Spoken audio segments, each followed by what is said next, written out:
Good morning, and thank you very much for the introduction and for the invitation to be here. My mother is actually Hispanic, and I was raised in very much a Hispanic household. And coming here, I noticed there is a very distinctive Latin vibe to Romania that has made me feel very, very much at home. So, with that, I want to talk a little bit about, I guess, the American perspective on gene editing. My laboratory has been working on plant biotechnology for over 30 years now, and gene editing, the technology became available about 8 years ago, and we've been working on it ever since. So I started with this graph yesterday that kind of repeats some of the points that Petra was making, but I always like to point out that with gene editing, we're just continuing a trend that has been in place for many years. We're not suddenly doing something completely and absolutely new. So this graph was produced by the USDA, Economic Research Service, and what it's about is it starts measuring agricultural productivity as it happened right after the Second World War, which is when a lot of technology started being applied on the farm. And if you notice the lower line, that is how much resources we have been using in agriculture in the past, 80, 90 years. And they've stayed the same in terms of land, water, chemicals, inputs of various sources, but the yields have increased 2.5 times. And to me, that's just absolutely amazing that we can get so much more out of the same unit. And really, it is our job to continue this trend of getting more for less, because that's exactly what agricultural productivity and sustainability is all about. Lowering the agricultural footprint. In general, about 30% of the gains have come from better technology, such as precision agriculture, better fertilizers, and whatnot. But the largest share has come from plant breeding, the application of genetics. And genetics then is not only important for the higher yields, but it's also critically important for the adaptation of plants that need to be more resilient as the weather and climate keep changing. The resiliency needed for, say, adaptation to drought or too much rain in other parts of the world, to too cold, too hot, comes from genetics. And just to give you an example with plant breeding, this is the development of IR8 rice. Back in the 1960s, it was the rice that started the Green Revolution. And if you notice, a lot of the traits, a lot of the diseases and everything else, IR8 was susceptible to them. A lot of the adverse growth conditions, IR8 was susceptible. It could not tolerate them. But a few years later, there is a new variety, and the susceptibilities have become resistances. And that's all the work of plant breeding. And all that, every single one of those meant a gene had to be added by the plant breeders. So, it is very helpful sometimes to think about the modern varieties as being collections of desirable traits for the farmer. So the question is, what's a trait? And some of these traits come from adding something that was not there before. But many of our existing crops have characteristics that are not helpful, and breeders like to get rid of these, to eliminate these. For example, I work on soybean as my main crop. Soybean seed is originally black, and when you press the seed for oil, you get black oil, which consumers don't like. So we had to get rid of the black color. Soybean seeds initially have very tiny seeds, which again is not helpful for the high yield. So we had to get rid of the genes that made small seeds. And this was done by looking for natural mutations. And if we could not find them, we would resort to mutagenesis. And right now, we're switching mutagenesis to gene editing. So here's an example of a mutagenesis facility. There's several around the world. This particular one happens to be in Japan. And it's a field, there's a tower in the middle that has a source of cobalt-60 that emits radiation. And the International Atomic Energy Agency has a catalog of over 3,000 varieties of crops that have come from facilities like that one.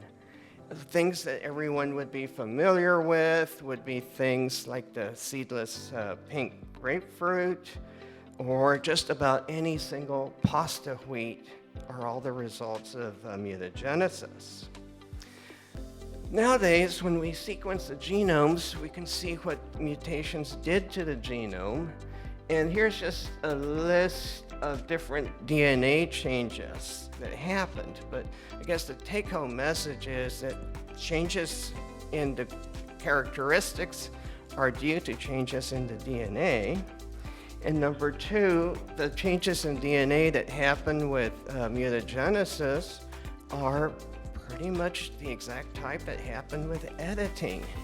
And because we have been using mutagenesis for about 90 years now, we're very familiar with the safety of mutagenesis and the safety of the DNA changes that go along with it. So again, we're just copying what mutagenesis has done. Now, mutagenesis has been a very useful tool for plant breeding, but it can sometimes be a difficult tool to use. For number one, it's random. So we may have to mutate very large numbers of plants to find a trait we want. Secondly, many traits in plants are controlled by many genes. Plants love to have extra copies of genes, and all of them have to be changed to get the trait we want. So here's an example. A wheat. When we have a trait with 2 genes controlling it, we can find about 10 mutations for every million plants. But if we have 4 genes controlling it, we find about 2 mutations for every million plants. And if he has 6 genes controlling it, 1 million plants is not enough to find the mutation you want. So we have to resort to large numbers. And editing just completely bypasses those 2 limitations, which is why it's so attractive. So in the United States, the very first consumer product from gene editing has been on the market for a couple of years now, which is really lightning speed compared to how new the technology is. It's a soybean oil, goes under the brand name of Calino, and it's high in oleic acids. So generally, vegetable oils are mixtures of oleic acid, which is what we like, linoleic, and linolenic, which makes the oil less useful because it goes rancid easier. It cannot be used to fry as high a temperature as desirable. So what the plant normally does is the plant will synthesize oleic acid, then it has enzymes that convert it to linoleic and then linolenic. So with editing, they've gone and removed the enzymes that make linoleic out of oleic, and with that gone, you can't form the linoleic and linolenic, and oleic acid accumulates. The second product that will enter the U.S. market is this. Conscious Foods is the brand. It's a mustard green, and it's already available in limited distribution in parts of the country. But the idea is that it's a very, very nutritious plant to be eating, but because it's very bitter, a lot of people don't like it. And the bitterness has been totally removed, so now it can be used in all salads and everything else. But there's so many things in the pipeline, and in the near future, I think all these are going to be reaching the market. I just want to highlight some of the research that some colleagues of mine have done. This is one of my colleagues in Kansas who works on wheat, and in the first row, you see wheat seed that we're all familiar with. And in the second row, he has removed 2 genes that limit seed size, and he gets larger seeds. If he removes 4 genes, the seed increases even more. If he removes 6 genes, the seed size increases even more. We also have, this is a colleague that works at Cold Spring Harbor Laboratory, working with branching genes in tomato, what tomato normally looks like, eliminating a pair of genes for branching, the second pair eliminated, the third pair eliminated, and he's looking now at making compact vegetables for container gardening for urban settings where space is limited. And I also want to show some of my work. In my laboratory, we've been doing a lot of work with bioenergy crops.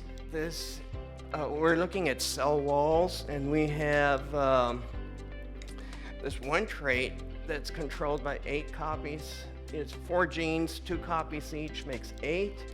If we eliminate all 8, we can readily increase the biomass of our switchgrass. And similarly, another trait that's controlled, 8 genes times 2 is 16. We have been able to get rid of 10 out of the 16. And again, simply by doing that, we really increase the ability of the plants to grow. So the regulatory framework for this in the US is called the Coordinated Framework for Biotechnology. And it's got 3 agencies. The USDA, which there can be nothing that's going to affect the growth of crop plants in a negative way. FDA is for anything that's going to be used as food or feed. And finally, we have the EPA that regulates pesticides, anything that will be used to control pests and diseases.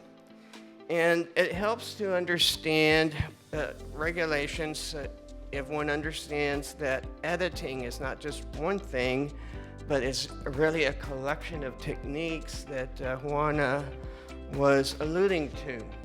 We have SDN1, which is just a small change in the DNA. We make a cut, and when the cut is repaired by the plant, the gene may work differently or not work at all.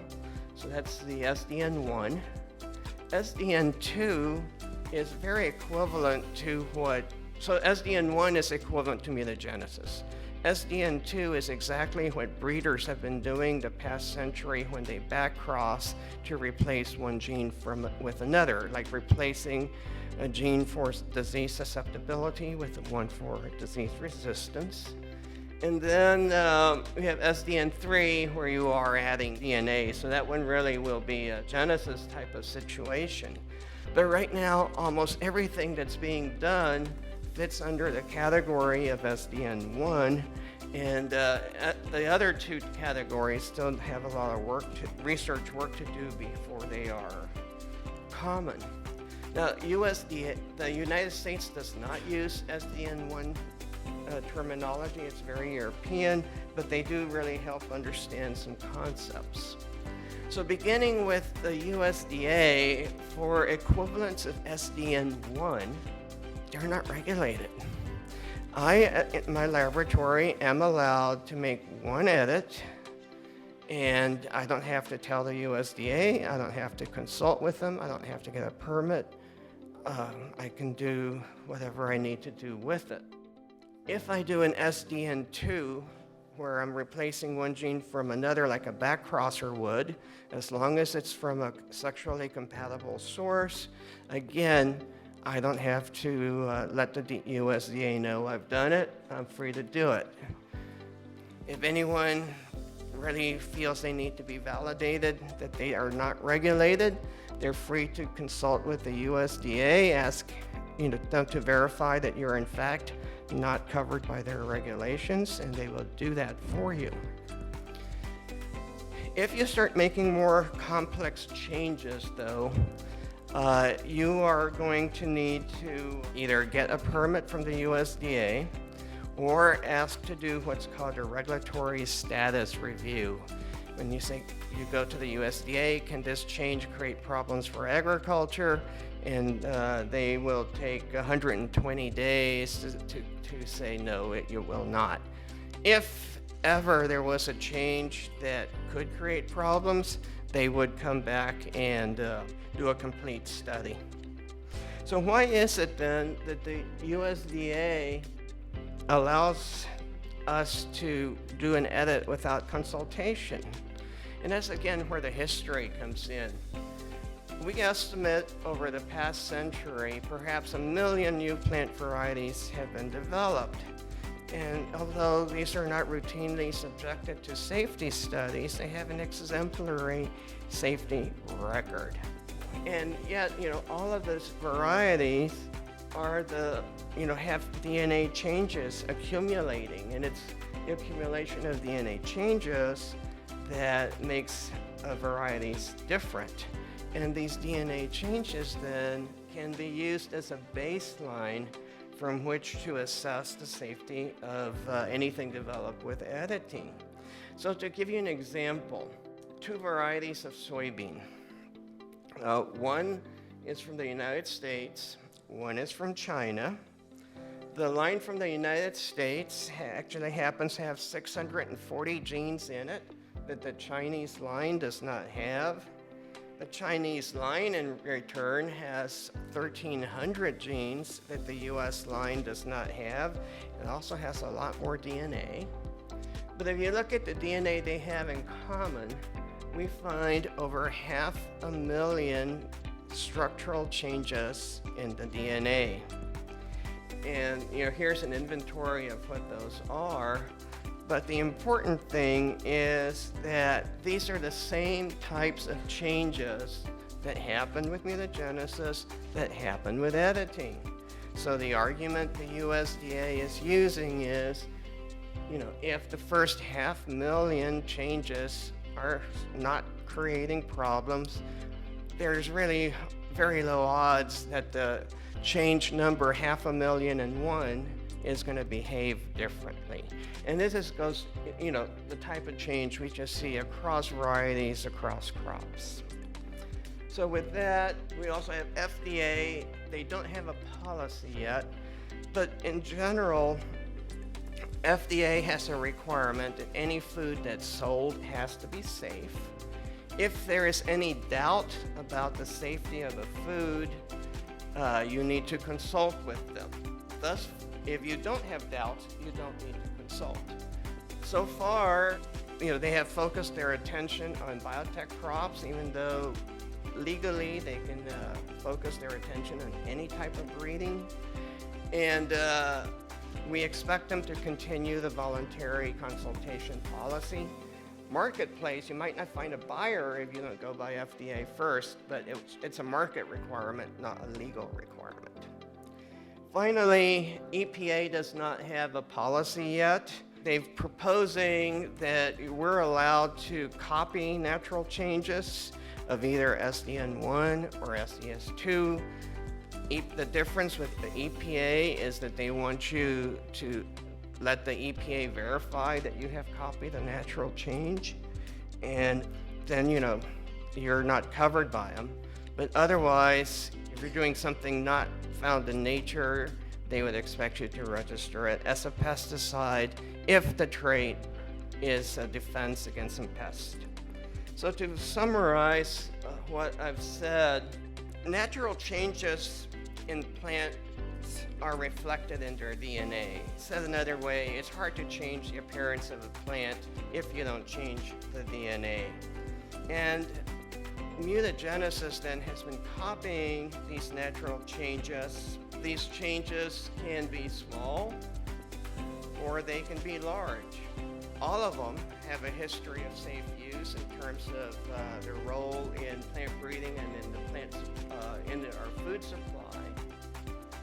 And some of these changes give us very useful traits for plant breeding. Others eliminate traits that we don't want. But regardless, editing is copying these types of changes. So in many ways, there's nothing new under the sun. So thank you.